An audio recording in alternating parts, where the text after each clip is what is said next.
सभी पत्रकार बंधुओं को नमस्कार। उत्तर प्रदेश में योगी आदित्यनाथ जी की सरकार उस कहावत को चरितार्थ करने में लगी हुई है कि जबरा मारे रोए न दे।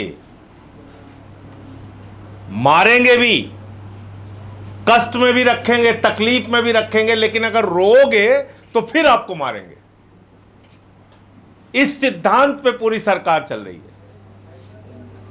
आम आदमी पार्टी ने जब उत्तर प्रदेश में स्कूल बंद किया जा रहा था मर्जर के नाम पे, उस वक्त इनका विरोध किया था तो इन्होंने विधानसभा में खड़े होकर कहा था कोई स्कूल मर्ज नहीं होगा, कोई स्कूल बंद नहीं होगा। आप लोगों ने सुना होगा। फिर हम दोबारा अभियान शुरू कर दिए, 15 अगस्त से स्कूल ठीक करो अभियान। जब से हमने स्कूल ठीक करो अभियान शुरू किया है, हर डीएम खड़ा हो जाता है, अरे साहब ये तो जो स्कूल दिखा रहे हैं तो मर्ज हो चुका है। अरे भाई, जब योगी आदित्यनाथ ने विधानसभा में कह दिया, योगी आदित्यनाथ जी के शिक्षा मंत्री ने कह दिया विधानसभा के अंदर कि कोई स्कूल उत्तर प्रदेश में नहीं बंद होगा, तो फिर आप मर्जर कैसे कर रहे हैं? इसका मतलब आपने विधानसभा में उत्तर प्रदेश के सबसे बड़े सदन में आपने झूठ बोला, क्योंकि वहां तो कहा आपने कोई स्कूल बंद नहीं होगा। फिर आपने अब आप नया नाटक शुरू कर दिए हैं, कह रहे हैं नहीं हमने तो ये स्कूल मर्ज कर दिया था। मर्ज कर दिया था तो नया पता क्या है उसको बताने के लिए तैयार नहीं। भाई, जिस स्कूल को उठा के कहीं मर्ज किया तो यू डायस पे उसको ऑपरेशनल उसी जगह पे क्यों दिखा रहे हो? दिखा दो कि यह स्कूल मर्ज हो चुका है दूसरी जगह, क्योंकि जब आप मर्ज दिखाएंगे तो सारी विपक्ष की पार्टियां पूछेंगी कि भैया विधानसभा में मुख्यमंत्री जी आपने तो कहा था कोई स्कूल मर्ज नहीं होगा, कोई स्कूल बंद नहीं होगा।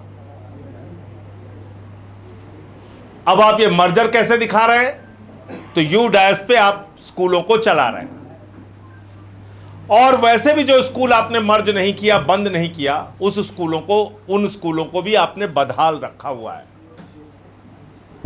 और मुझे खुशी है, प्रसन्नता है इस बात की कि आम आदमी पार्टी के स्कूल ठीक करो अभियान के बाद आज उत्तर प्रदेश की सरकार जागी है और उन्होंने कहा 604 करोड़ रुपए बेसिक स्कूलों को ठीक करने के लिए हम खर्च करेंगे। इसका मतलब बहुत अच्छी बात है। मैं चाहता हूं सरकार ऐसे ही नींद से जागे और समस्याओं को सुने।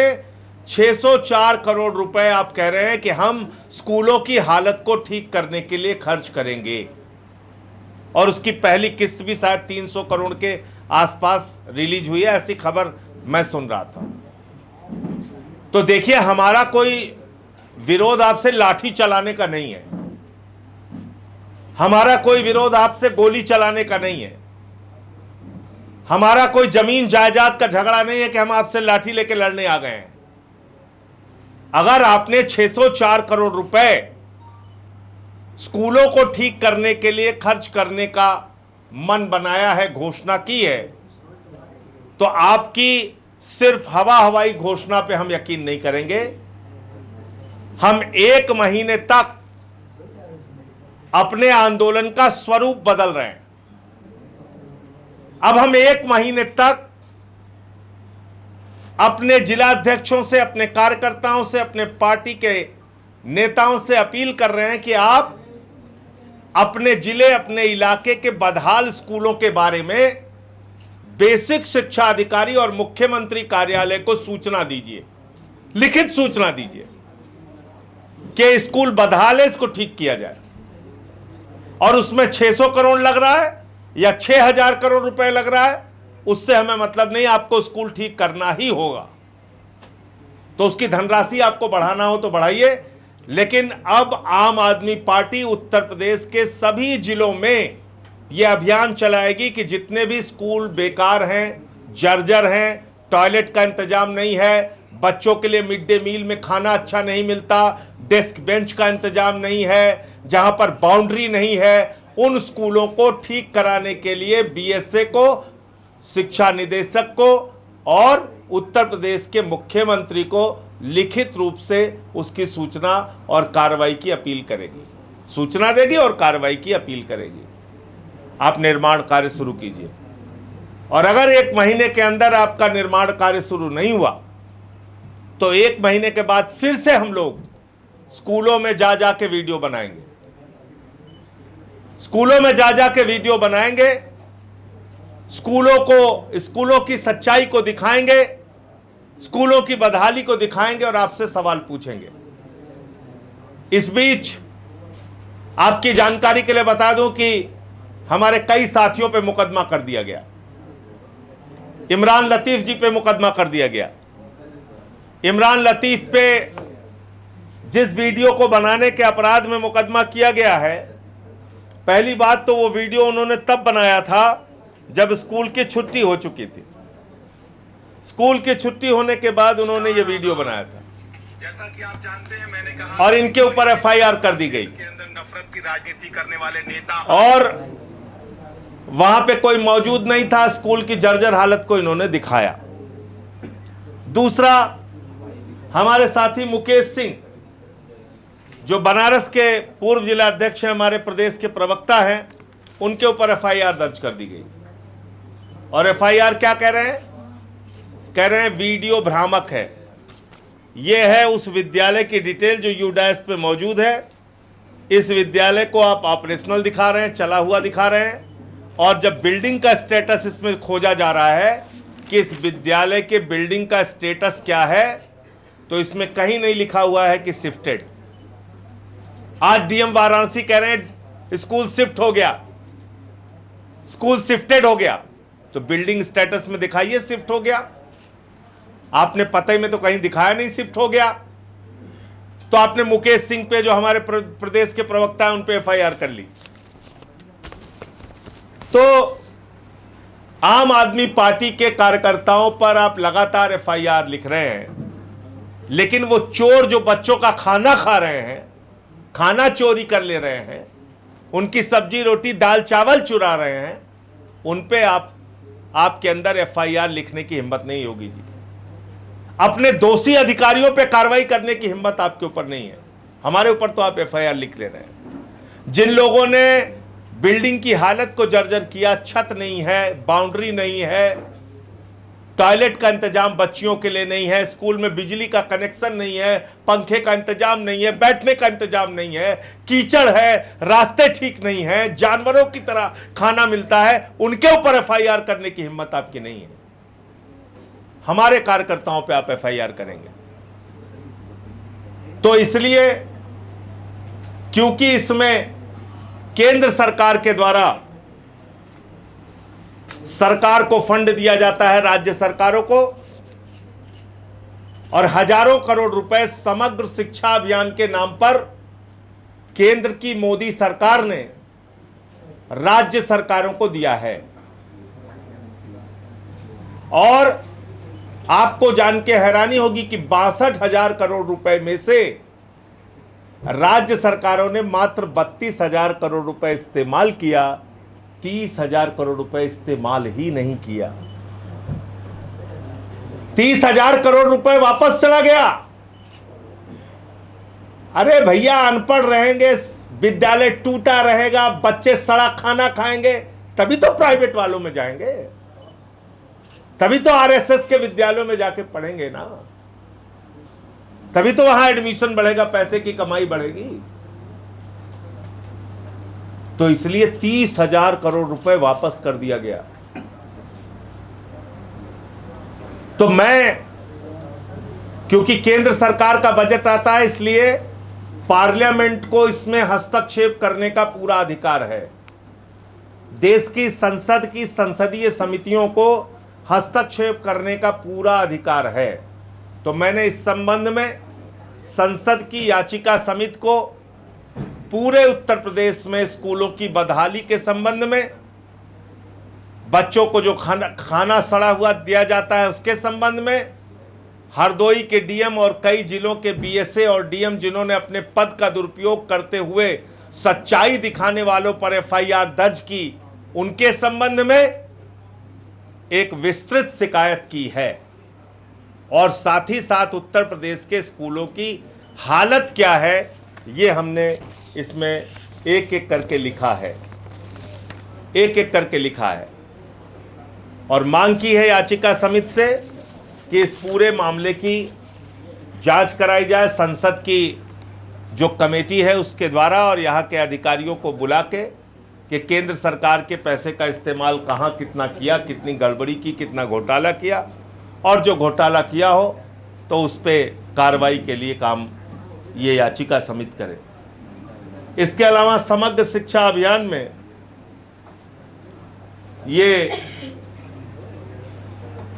बताया गया है कि हम जिस महान उत्तर प्रदेश में रहते हैं, हम जिस महान उत्तर प्रदेश के नागरिक हैं, जहां पर हमारे प्रधानमंत्री हमारे नौजवानों को गोबर से रोजगार देने के लिए एक महत्वाकांक्षी योजना लाने की बात करते हैं, जिस प्रदेश में गांव-गांव में कब्रिस्तान के बदले शमशान बनाने के लिए हमारे प्रधानमंत्री का ड्रीम प्रोजेक्ट है कि लोग यूपी वाले मरते रहें और इनके लिए हम गांव-गांव में शमशान बनाते रहें, पढ़ाई लिखाई रोजगार जाए चूल्हे भार में। उस प्रदेश में जहां पर खाने के लिए बच्चों को मिड डे मील में नमक रोटी मिल रही है, हमारे ऊपर तो बहुत गुस्सा कर रहे हैं योगी जी, आपकी सरकार पे कौन गुस्सा करेगा जरा बताइए।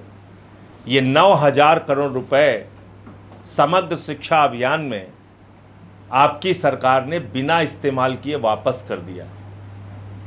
9,000 करोड़ रुपए। आज हमारे अभियान के बाद आपको 604 करोड़ रुपए रिलीज करना पड़ रहा है। आप अगर ये 9,000 करोड़ रुपए उत्तर प्रदेश के बच्चों के शिक्षा को बेहतर करने के लिए खाली इस्तेमाल कर दिए होते तो आज हमें टूटी हुई बाउंड्रियां दिखाने की ज़रूरत नहीं पड़ती, ये सड़े हुए खाने दिखाने की ज़रूरत नहीं पड़ती, ये कीचड़ की सड़कें दिखाने की और बदहाल टॉयलेट दिखाने की ज़रूरत नहीं पड़ती। तो गुनाह करें आप, गलती करें आप, गलती करें आपके अधिकारी, चोरी बेईमानी करें आपके अधिकारी और उसकी सज़ा भुगते हमारे बच्चे, और उसके साथ साथ आपकी तानाशाही का आलम यह है कि आप एफआईआर भी करेंगे।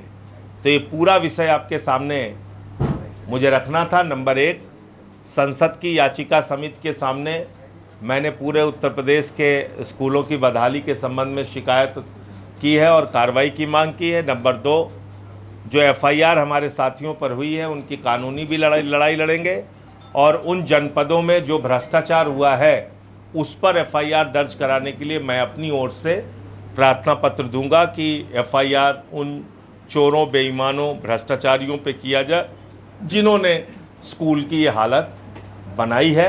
नंबर 3, आपको मैंने बताया कि किस तरह से अंडर यूटिलाइज्ड है फंड, जो फंड केंद्र सरकार के द्वारा भी मिला उसको इस्तेमाल नहीं किया गया स्कूलों के विकास के लिए। नंबर 4, अब हमारा अभियान 1 महीने तक उसका स्वरूप बदल के हम स्कूलों की शिकायत बीएसए, शिक्षा निदेशक और मुख्यमंत्री कार्यालय से करेंगे, और 1 माह का समय दे रहे हैं कि टेंडर करके उन स्कूलों को, जो भी आपका प्रोसेस होता है, उन स्कूलों की दशा ठीक करने का काम कीजिए। वहाँ के मिड डे मील की व्यवस्था से लेके जो भी वहाँ इंफ्रास्ट्रक्चर में गड़बड़ी है उसको सही करने का काम कीजिए। मुझे इतनी बात कहनी थी। आपका प्रश्न कोई हो तो पूछ सकते। संजय जी, जौनपुर में चीनी की महंगाई को लेकर एक लेखपाल ने पोस्ट डाली, उसके बाद उस पर भी कार्रवाई हो गई। जी हाँ, मुझे पता चला अशोक यादव नाम के व्यक्ति ने, लेखपाल हैं, उन्होंने चीनी की महंगाई को लेकर वीडियो डाला, उनको सस्पेंड कर दिया गया। आम आदमी पार्टी अशोक यादव जी के साथ खड़ी है। और दूसरी बात मैं ये कहना चाहता हूँ, सरकार की चमचागिरी में अधिकारियों को इस प्रकार से अपने नैतिकता के मूल्यों को गिराना नहीं चाहिए। ये तो सरकारें आती जाती रहती हैं और सरकारों को हम चुनते हैं, हम ही बनाते हैं, हम ही बिगाड़ते हैं, यानी कि इस देश की जनता। तो अगर एक लेखपाल ने महंगाई से पीड़ित होकर जन भावनाओं को वीडियो बनाकर सामने लाने का प्रयास किया तो ऐसी क्या आपको दिक्कत है भाई कि आपने उसको सस्पेंड कर दिया?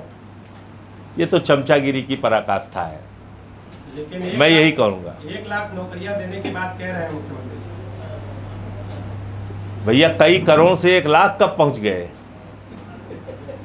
नहीं, वो जो नौकरियां मिलेंगी वो गोबर से मिलेंगी कि कंडी से मिलेंगी, कैसे मिलेंगी, कि गौमूत्र से मिलेंगी?